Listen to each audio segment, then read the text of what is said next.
ቤተክርስቲያኗ በመዲናዋ ለሚከናወኑ የልማት ስራዎች የምታደርገውን ትብብር አጠናክራ ትቀጥላለች። ሰላም ጤና ይስጥልኝ፣ እንደምንቆያችሁ የዕለቱን መረጃ ይዤላችሁ መጥቻለሁ። ከመረጃዎቹ ጋር እኔ ሐሰን ሁሴን ነኝ።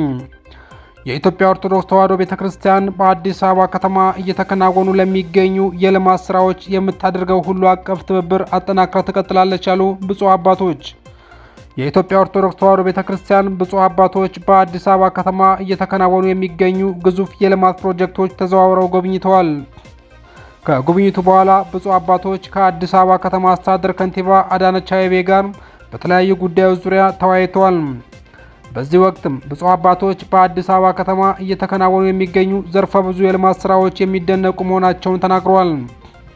በተለይም የኮሪደር ልማቱ ከተማዋን ውብና ጽዱ በማድረግ ለኑሮ ምቹ እንዲሁም የዓለም አቀፍ ኮንፈረንስ መዳረሻ እንድትሆን ከፍተኛ አስተዋጽኦ ማበርከቱም አንስተዋል።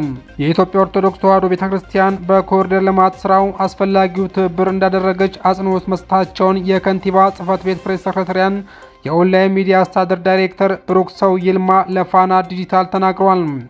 በቀጣይም ቤተክርስቲያኗ በመዲናዋ ለሚከናወኑ የልማት ስራዎች የምታደርገው ሁሉ አቀፍ ትብብርና እገዛም አጠናክራ እንደምትቀጥል ብፁዓን አባቶች አረጋግጠዋል።